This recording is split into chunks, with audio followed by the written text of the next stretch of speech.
കേരളം ഇക്കൊല്ലം കനത്ത ചൂടിൽ വെന്തുരുകുകയാണ്. വേനൽക്കാലത്ത് ആരോഗ്യം നിലനിർത്താൻ സ്വീകരിക്കേണ്ട മുൻകരുതലുകളെക്കുറിച്ചുള്ള നൂറുകണക്കിന് വൈറൽ സന്ദേശങ്ങളാൽ സോഷ്യൽ മീഡിയ നിറയുകയുമാണ്.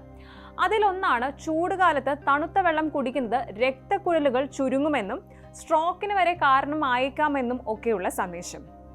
ശരിക്കും തണുത്ത വെള്ളം കുടിച്ചാൽ സ്ട്രോക്ക് വരുമോ?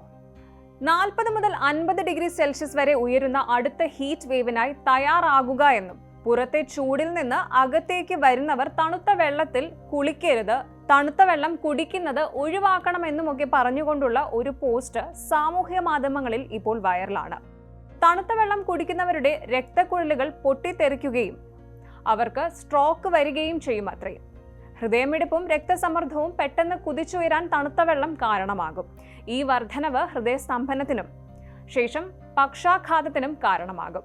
താപനില 40 ഡിഗ്രി വരെ ഉയരുമ്പോൾ തണുത്ത വെള്ളം കുടിക്കരുതെന്ന് ഡോക്ടർമാർ ഉപദേശിക്കുന്നു.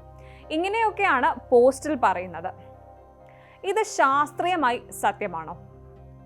ഉയർന്ന താപനിലയിൽ എത്തുമ്പോൾ വളരെ തണുത്ത വെള്ളം കുടിക്കുന്നത് ചെറിയ രക്തക്കുഴലുകൾ പൊട്ടിത്തെറിക്കാൻ കാരണമാകുമെന്ന വാദത്തിന് വൈദ്യശാസ്ത്രത്തിന്റെ യാതൊരു പിന്തുണയുമില്ല.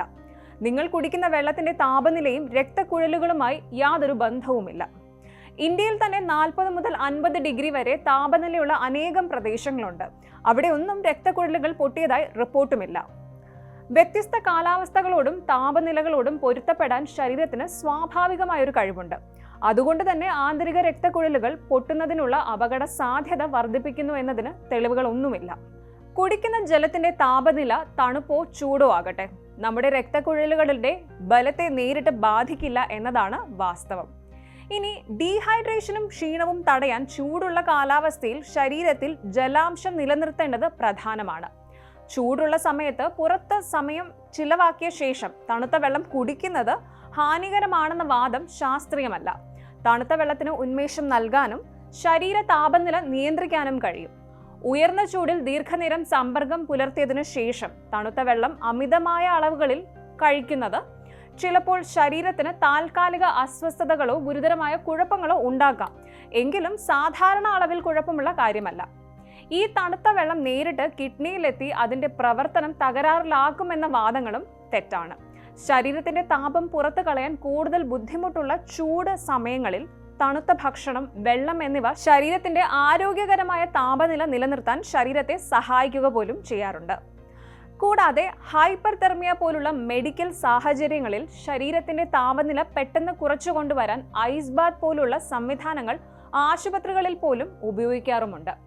സൂര്യപ്രകാശത്തിൽ സമയം ചെലവഴിച്ച ശേഷം ശരീരം കുളിക്കുന്നതിന് മുൻപ് അരമണിക്കൂർ കാത്തിരിക്കണമെന്നും മറ്റുമുള്ള നിർദ്ദേശങ്ങളും ശാസ്ത്രീയമല്ല. പതിവായി കുളിക്കുന്നത് ഉൾപ്പെടെയുള്ള ശുചിത്വ രീതികൾ ചൂടുകാലത്ത് മൊത്തത്തിലുള്ള ആരോഗ്യത്തിന് പ്രധാനമാണ്. കൂടാതെ നേരിട്ട് സൂര്യപ്രകാശം ഏൽക്കേണ്ട സാഹചര്യങ്ങളിൽ തൊപ്പി ഉൾപ്പെടെയുള്ള തക്കതായ വസ്ത്രധാരണവും സൺസ്ക്രീനും മറ്റും ഉപയോഗിക്കുകയും വേണം. പൊതുവായ ആരോഗ്യസ്ഥിതി, ജീവിതശൈലി ഘടകങ്ങൾ, ജനിതക കാരണങ്ങൾ എന്നിവ ഉൾപ്പെടെ ഒന്നിലധികം കാരണങ്ങൾ കൊണ്ടുണ്ടാകാവുന്ന സങ്കീർണമായ അസുഖമാണ് സ്ട്രോക്ക് അഥവാ പക്ഷാഘാതം. ചൂടിൽ നിന്ന് വന്ന ശേഷം തണുത്ത വെള്ളത്തിൽ കുളിക്കുന്നത് മനുഷ്യർ സാധാരണ ചെയ്യുന്നതാണ്. ഇത് പക്ഷാഘാതമോ ഹൃദയാഘാതമോ മറ്റെന്തെങ്കിലും തരത്തിലുള്ള രോഗങ്ങളോ ഉണ്ടാകുമെന്നതിന് കാര്യമായ തെളിവുകളൊന്നുമില്ല എന്നതാണ് മറ്റൊരു വസ്തുത. മറ്റേത് സമയത്തും ഉണ്ടാകാം എന്നതുപോലെ കുളിക്കുന്ന സമയത്തും സ്ട്രോക്കോ ഹൃദയാഘാതമോ ഒക്കെ ഉണ്ടായി എന്ന് വരാം. ഇത്തരം ഗുരുതര ആരോഗ്യ പ്രശ്നങ്ങൾ അഭിമുഖീകരിച്ചാൽ ഉടനെ തന്നെ വൈദ്യശാസ്ത്ര സഹായം തേടുന്നതാണ് ഉചിതം.